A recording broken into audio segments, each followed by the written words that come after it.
Friends, this is Swapnil on YouTube and you are watching Swapnil wealth mantra. Friends, सबसे पहले तो मैं उन लोगों को बता देना चाहता हूँ जिन लोगों ने मुझे सब्सक्राइब नहीं किया अभी तक, प्लीज़ मुझे सब्सक्राइब कीजिए। सब्सक्रिप्शन बिल्कुल फ्री होता है। कई लोग ऐसा सोचते हैं कि सब्सक्राइब करने से मेरे खाते से पैसे तो नहीं कट जाएंगे, जबकि ऐसा बिल्कुल नहीं है।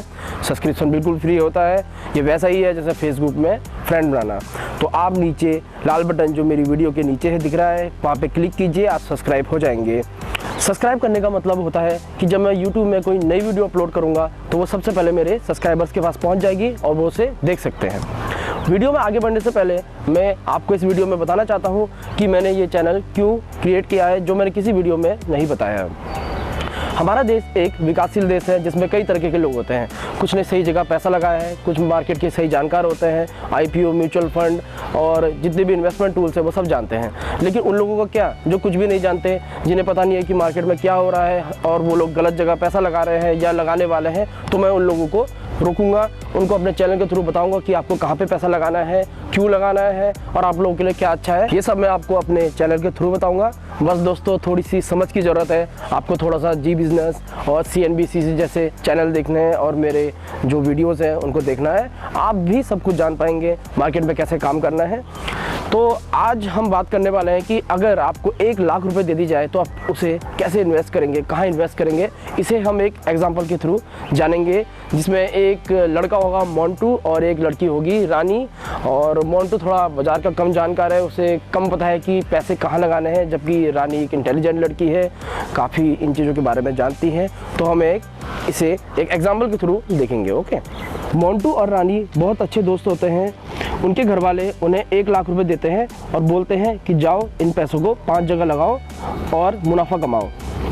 मोंटू और रानी 20-20 हज़ार रुपये करके इन पैसों को 5 जगह पे लगाते हैं और मुनाफा कमाने के बारे में सोचते हैं। अब जैसे कि आपको पता है, मोंटू बाजार का कम जानकार है, जबकि रानी एक इंटेलिजेंट लड़की है। मोंटू सबसे पहले 20 हज़ार रुपये लेके बैंक में जाता है और 20 हज़ार रुपये की एक FD करता है, जिसमें उसको 8% ब्याज मिलता है और साल में वो 1600 रुपये कमाता है। उसकी जगह रानी इन 20 हज़ार रुपये को बैलेंस म्यूचुअल फंड में लगाती है, जो कम रिस्क वाले होते हैं, और उसमें एक साल में रानी को 2400 रुपये ब्याज मिलता है। दूसरी जगह मोंटू 20 हज़ार रुपये को गोल्ड खरीदने में लगाता है। वो दुकानदार के पास जाता है और 20 हज़ार रुपये का गोल्ड खरीदता है, मतलब 24 कैरेट गोल्ड, जिसमें उसको मेकिंग चार्जेस तो देने ही होते हैं। अब साल में माना यह 20 हज़ार रुपये का गोल्ड 22 हज़ार रुपये का हो जाता है, तो उसमें से 600 रुपये उसके मेकिंग चार्जेस में गए, तो मोंटू को सिर्फ 1400 रुपये मिले। उसकी जगह जो रानी होती है वो डीमैट के जरिए गोल्ड को खरीदती है, जिसमें उसको कोई चार्जेस नहीं देना पड़ता और उसको 22 हज़ार रुपये मिल जाते हैं। डीमैट मतलब शेयर मार्केट के थ्रू, और उसमें पूरा उसको 2000 रुपये मुनाफा मिल जाता है।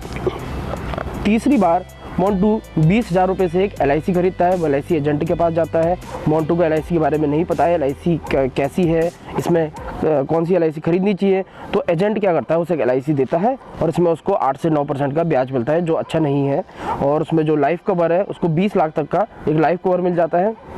उसकी जगह रानी क्या करती है, इन 20 हज़ार रुपये में से 3 हज़ार रुपये का एक टर्म इंश्योरेंस लेती है, जिसमें उसको 50 लाख का एक इंश्योरेंस मिल जाता है। रानी को अगर कुछ भी होता है तो उसके घर वालों को 50 लाख रुपए मिल जाएंगे।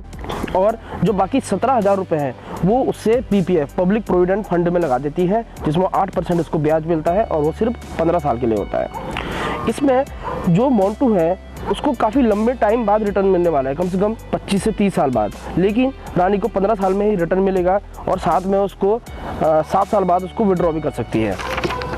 चौथे जो 20 हज़ार रुपये हैं, इसमें क्या करता है मोंटू, एक इमरजेंसी फंड बनाता है। वो चाहता है कोई भी साल भर में डॉक्टर का खर्चा हो या उसका पर्सनल खर्चा हो, वो इन 20 हज़ार रुपये में निकल जाए। लेकिन साल भर में मोंटू को डेंगू, चिकनगुनिया ऐसे कोई भी रोग लग गए तो ये 20 हज़ार रुपये तो ऐसे ही निकल गए। ओके, उसकी जगह क्या करती है रानी इन 20 हज़ार रुपये में से 5 हज़ार रुपये का एक हेल्थ इंश्योरेंस लेती है, जिसमें उसके 15 हज़ार रुपये सेविंग में चले गए और 5 हज़ार रुपये में उसको एक 5 लाख का हेल्थ इंश्योरेंस मिल गया। अब आखिरी जो 20 हज़ार रुपये है उसमें मोंटू सोचता है कि कुछ शॉपिंग कर लेते हैं। जब भी हमें कभी 1 लाख रुपए मिलेंगे, हम भी यही सोचेंगे कि चलो इसमें से थोड़ी बहुत शॉपिंग हो जाए, थोड़ी अपनी जरूरी चीज़ें खरीदें। तो मोंटू भी क्या करता है, 20 हज़ार रुपये में से अपने लिए कपड़े लेता है या फिर कोई इलेक्ट्रॉनिक गैजेट्स खरीद लेता है, लेकिन वो सब ये कैश में करता है। इसकी जगह रानी क्या करती है, एक स्मार्ट तरीका अपनाती है। वो इन 20,000 रुपये को अपने वॉलेट में रखती है या फिर अपने अकाउंट में रखती है। वॉलेट के थ्रू वो शॉपिंग करती है, पेटीएम के थ्रू या फिर नेट बैंकिंग के थ्रू वो शॉपिंग करती है, और अपने इलेक्ट्रिसिटी चार्जेस होते हैं, वाटर बिल, वो सब वो नेट बैंकिंग के थ्रू काम करती है, जिसमें उसको काफ़ी अच्छा कैशबैक मिलता है। और उसमें मान के चलिए 1,000 रुपये भी उसके बच गए तो काफ़ी अच्छा रहेगा। तो कुल मिला के आपने देखा कि दोनों ने 5-5 जगह इन्वेस्ट किया।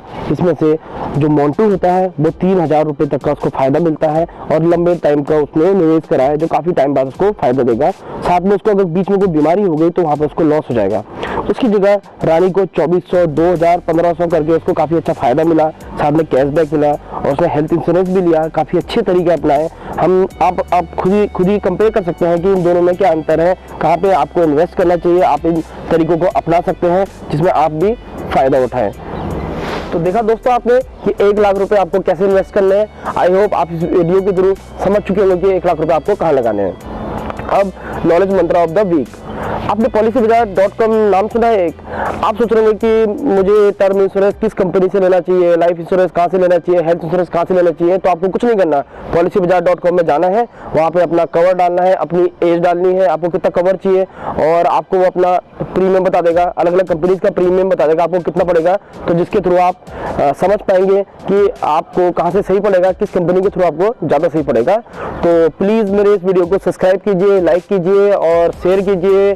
Thank you very much. Your software wealth Mantra.